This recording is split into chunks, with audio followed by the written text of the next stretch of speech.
Chair.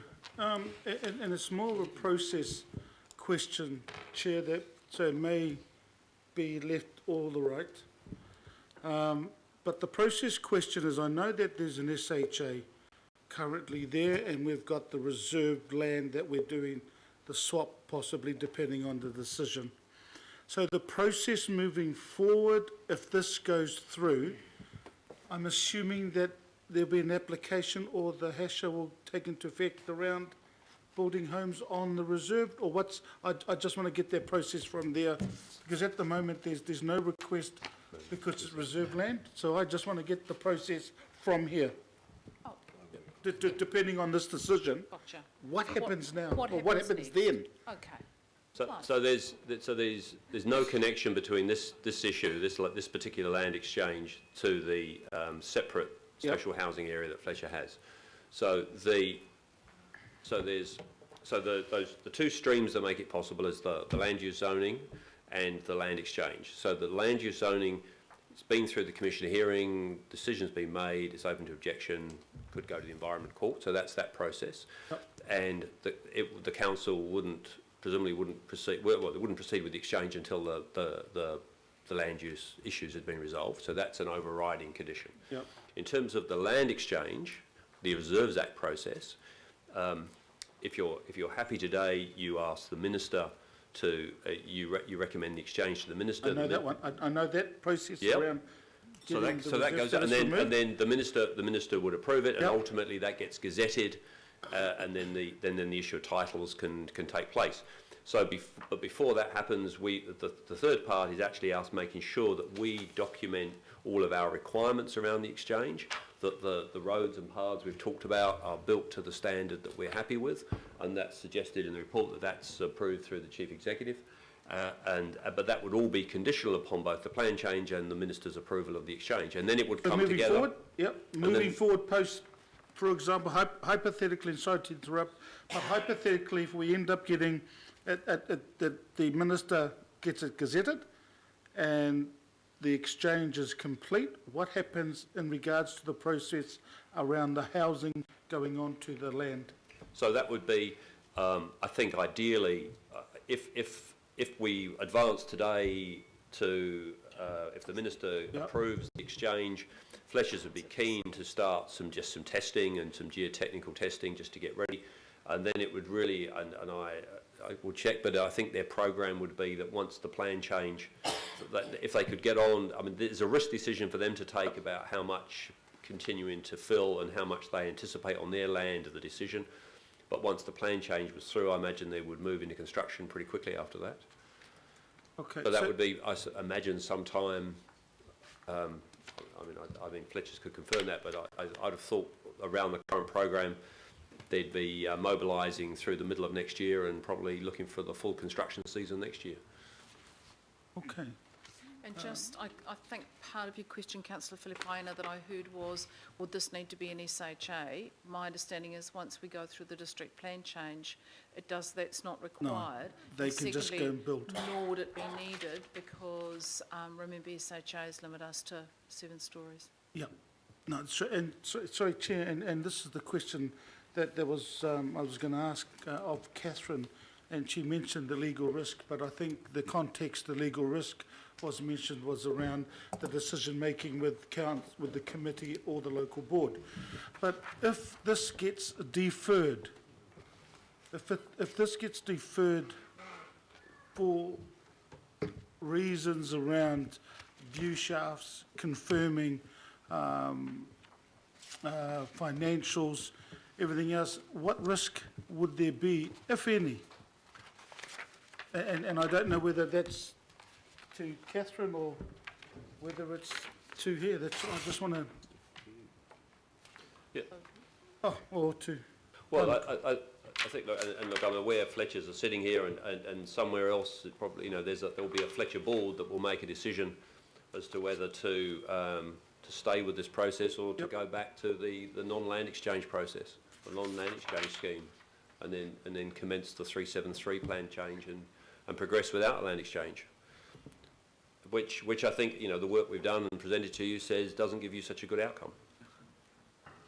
the Okay, Fletchers will thank you. just carry on doing their thing on their land, Yeah. as the Okay. plan B. Did you want to comment anything, Catherine? No. I'll go to, I know I'm going to then ask councillor Darby to speak to the item, but councillor Wayne Walker, you had another question? Sure, I had another question, and it follows on from the question that Alf asked, and you're suggesting that there's the option that Fletcher just does something different. I mean, there's the other option, and that is with some time and perhaps some contestability, oversight of the local board, the community, especially given the huge concern about the supposed inequality of the exchange, that we might actually get a better deal, which it would appear the community is very much interested. And obviously this is a council that's incredibly cash constrained, incredibly constrained for money for reserves, and I mean incredibly, and Mr. Cairns knows that. I would have thought that we would be turning our mind to any options to enhance the value that we get out of the exchange process. So given that circumstance, is it conceivable that we could strike a better deal than what we've got on the table for us here, especially if we had a bit more time?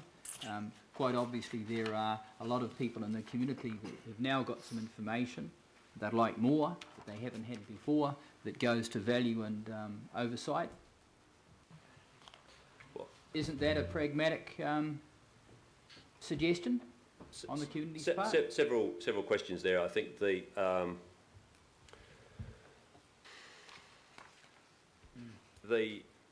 options, as I say, that so far this has been, the plan change scheme has been Fletcher's preferred scheme. They spoke, I think at the hearing they made comments about the Richard Rees scheme and other things, and my understanding in the discussions we've had with them is that if this scheme doesn't proceed, the most likely outcome is a revert to another scheme. If you defer it because you hope to have a different scheme, I go back to the question I answered earlier about, well, what do you mean by a different scheme? Whose land are you talking about? How are we going to control it?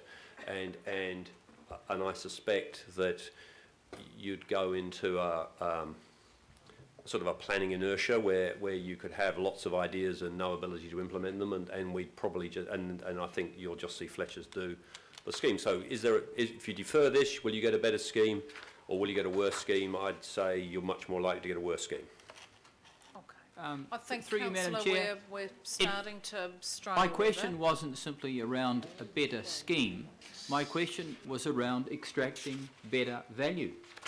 So Madam Chair, it's probably important to note that over the last year, the scheme that's in front of you now is an improved version of the scheme Fletcher's originally tabled. That through the work of the Parks team and the ACPL team, there's been a whole number of adjustments to improve parking, improve the margins around the sports fields, to deal with a whole number of issues that have been important to parks that they've built into the discussions and to the negotiations. So I mean, I think if you want to comment on that, Rob, but in terms of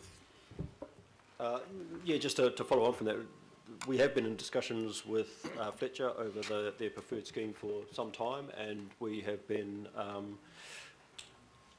pushing quite hard on them in terms of making it more workable and to deliver the best outcomes that we could, and we've achieved that. And as Clive alluded to, we've increased the amount of open space, improved the configuration of that open space, improved the connections and the arrangements of it. So we're comfortable that through the process, Fletcher and council staff have worked to optimise the offer that is there in the land exchange. Okay, thank you. We'll hear from councillor Lee and... just hold on. Councillor Darby, did you wish to reserve your right to speak to the recommendation? Because Councillor Lee, I think we'll move to speaking to the recommendations. But okay, maybe... I can ask a question in that context, can't I? Yeah. Thank you. Okay. Perhaps Councillor Darby, you happy to take your turn now? Thanks, Chair. So just pointing out to members, and thanks, Chair, apology, Chair, for putting this on you late, but just the B Roman 1, Yep. if members aren't aware, that's just gone up. You can read that. So I'll just speak to that part. We've had a late submission here, but a valid submission, Mr McEwen and others here this morning, and that submission was pretty much around the fiscal evaluation. And when I read through the report to Madam Chair, of course the fiscal evaluation in full is not there, a very comprehensive body of work that's sitting in behind the narrative that's under a number of paragraphs in the report. But I think it's a fair question that we need to be, at least you and I, Madam Chair, as I've outlined, and it be confirmed by PDA, that they have canvassed all the relevant matters. And some matters were raised here today. I'm hearing that some of them have already been canvassed, and Mr Fewer did respond to one question from Councillor Walker confirming that that matter had been canvassed. But I think we need to be all comfortable that those matters have been very, very well covered. This is a transaction with some big zeros in behind it, and it's complex, as we all know, and it's taken a lot of getting one's head around it. And it might be necessary for there to be an update and valuation. It might be necessary to review some matters, but I'm expecting the letter that comes back not to be just a quick turnaround procedural response. I'm expecting it to be a response to us, Madam Chair, that confirms to us and gives us absolute confidence that that board, it's got authority to deal with this matter from the fiscal point of view, that we have covered off all the bases. We've been challenged here today. Let's make sure that that board can come back and say to us that it has possibly reviewed the situation and it is entirely confident that all the matters have been canvassed. And I'm open to seeing some of those numbers change, possibly not. Thank you, Councillor. I'm really comfortable that we put that check and balance in place. I think that makes good sense.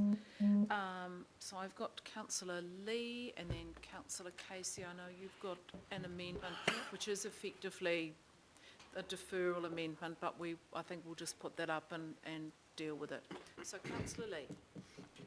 Thank you, Madam Chair. If this was a business deal, it would be highly complicated, but it is of course a business deal, but it is much more than that, because it does involve the alienation of public land for a development which at this stage is strongly opposed by our people, the local community. I wanted to ask the authors of the officer's report, which is fulsome, in terms of public views, and I note we have been put on notice by the local board in regard to process, especially processes under the Local Government Act.